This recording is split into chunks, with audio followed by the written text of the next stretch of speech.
ओम शांति। मातेश्वरी जगदम्बा की जीवन कहानी सुनते हुए हम थोड़ा प्रकाश देवी भागवत पुराण के कुछ वर्णन इस प्रकार किया गया है सरस्वती माँ के लिए, वो हम आज सुनते हैं।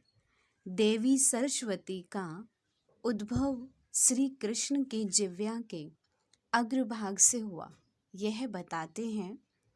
और इस पौराणिक कथा का आध्यात्मिक रहस्य उद्घाटन करते हुए ज्ञान के सागर परम पिता परमात्मा निराकार शिव ने यह हमें बताया, सतयुग में जो आत्मा श्री कृष्ण बनी थी वही आत्मा जन्म पुनर्जन्म लेते कलयुग के अंत और सतयुग के आदि के वर्तमान पुरुषोत्तम संगम युग में प्रजापिता ब्रह्मा बनते हैं। प्रजापिता ब्रह्मा सृष्टि के रचयिता हैं। उनके मुख कमल अर्थात जिह्वा द्वारा जो ईश्वरीय त्रिकाल ज्ञान उच्चारित होता है, उसे सुनकर जगदम्बा सरस्वती का उद्भव अर्थात अलौकिक जन्म हुआ। ब्रह्मा की उन श्रेष्ठ रचनाओं में जगदम्बा सरस्वती सर्वश्रेष्ठ थी। इस बात को ही ऋषि कवियों ने शास्त्रों में भी लिखा कि सरस्वती का जन्म श्री कृष्ण की जिह्वा के अग्रभाग से हुआ। अभी हम विशेष सुनते हैं मातेश्वरी जगदम्बा जी को इस ईश्वरीय परिवार में कैसे आई और लौकिक जन्म उनका कब हुआ, पहले लौकिक नाम क्या था फिर अलौकिक नाम क्या पड़ा, यह हम सुनते हैं। मम्मा का लौकिक नाम राधे था। उनके पिता का नाम पोकर दास और माता का नाम रोजा था। उनका जन्म सन 1919 में अमृतसर में हुआ। उनकी एक बड़ी बहन थी जिसका नाम पार्वती था। उसकी शादी पहले ही हो चुकी थी और एक इनकी छोटी बहन थी जिसका नाम गोपी था। उनके पिता सोने चांदी का व्यापार करते थे और देसी घी के थोक व्यापारी भी थे। उनका व्यापार मुंबई, मद्रास और सिलोन श्रीलंका में भी था। अचानक राधे के पिता की मृत्यु हो गई। सोने चांदी के व्यापार में और सट्टेबाजी में उनका इतना घाटा हो गया था कि वे एकदम खाली हाथ हो गए।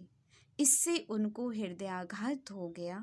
फिर राधे अपनी माँ और छोटी बहन गोपी के साथ सिंध हैदराबाद अपनी नानी और मामा के घर आ गई। वे अमृतसर से ही हैदराबाद सिंध गए थे। विद्यार्थी जीवन में भी राधे की अद्वितीय झलक। इस प्रकार मम्मा की लौकिक जीवन कहानी बताते हुए दादी शांतामणि जी आगे बताती हैं कि हैदराबाद में दोनों बहनें स्कूल में दाखिल हो गईं। राधे पढ़ाई में हमेशा नंबर 1 थी, गाने में नंबर 1, डांस करने में भी नंबर 1 थी। स्कूल में जब भी कोई स्पर्धा होती थी, राधे को ही प्रथम पुरस्कार मिलता था। राधे का मशहूर गीत था ट्विंकल ट्विंकल लिटिल स्टार। सफ़ेद फ्रॉक और सिर पर हेड टोपी पहनकर राधे डांस करती थी तो लोग दंग रह जाते थे। राधे की शौक थी, हॉबी थी, बाजार में जो भी नए बढ़िया कपड़े आए सबसे पहले वही खरीदती थी। इतनी फैशन की शौकीन थी। फ्रॉक पर जो डिज़ाइन होती थी उसको राधे खुद अपनी बुद्धि से निकालती थी। वे अपनी बड़ी बहन पार्वती से कहती थी और पार्वती अपनी मामी रूपवंती से डिज़ाइन की फ्रॉक बनवाती थी। राधे रोज़ नई नई डिज़ाइन वाली फ्रॉक पहनकर स्कूल जाती थी। राधे के बाल तो बहुत लंबे थे, साथ में वे बहुत सुंदर भी थी। राधे की छोटी बहन गोपी का रूप रंग भी राधे जैसा ही था। स्कूल से उनके आते जाते समय लोगों की नज़रें सहज ही उन पर पड़ती थी और वे अवाक रह जाते थे।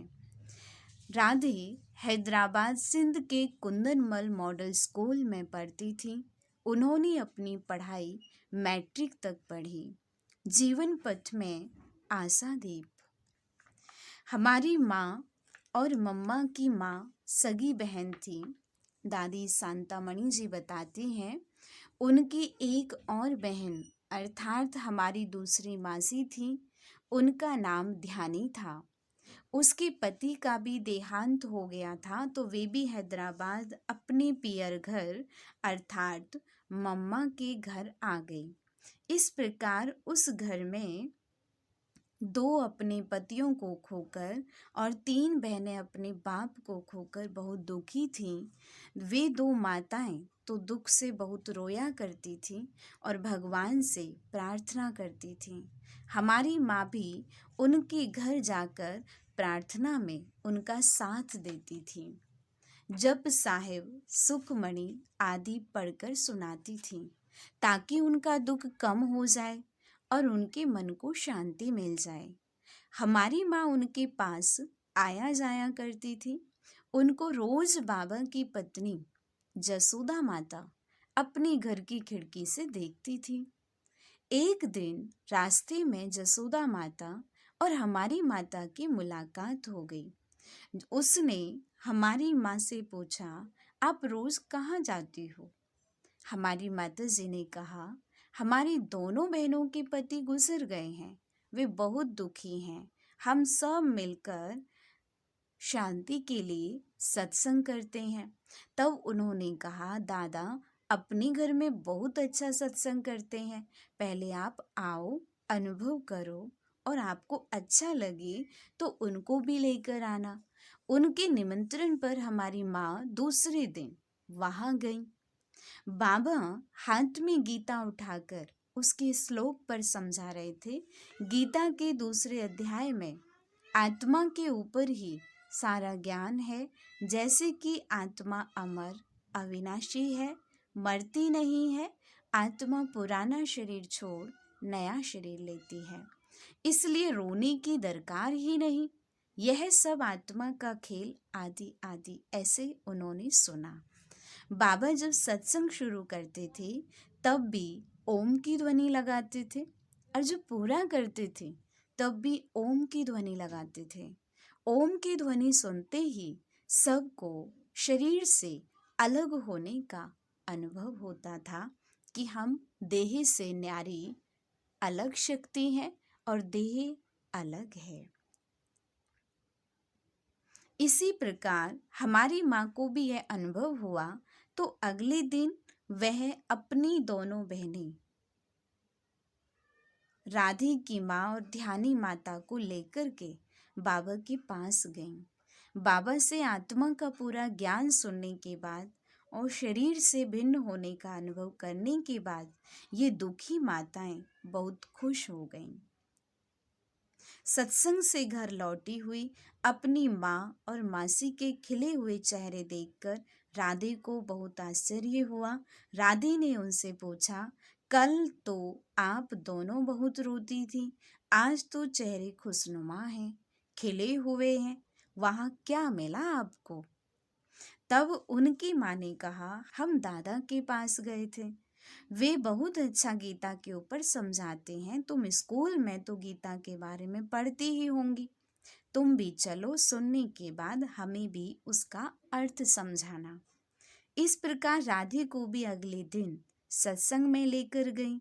जब राधे को बाबा ने देखा तब उसी पल बाबा को लगा कि यह मेरी वारिस बेटी है, और राधे को भी उसी क्षण महसूस हुआ कि यह मेरा बहुत काल से बिछड़ा हुआ वही पिता है। बाद में बाबा जैसे लौकिक रीति से हालचाल पूछते थे, वैसे राधे से पूछा, बेटी तुम क्या करती हो, कैसी हो? ऐसे ऐसे जीवन का फैसला राधे ने एक पल में लिया। उस समय राधे की आयु करीब 17 वर्ष की थी।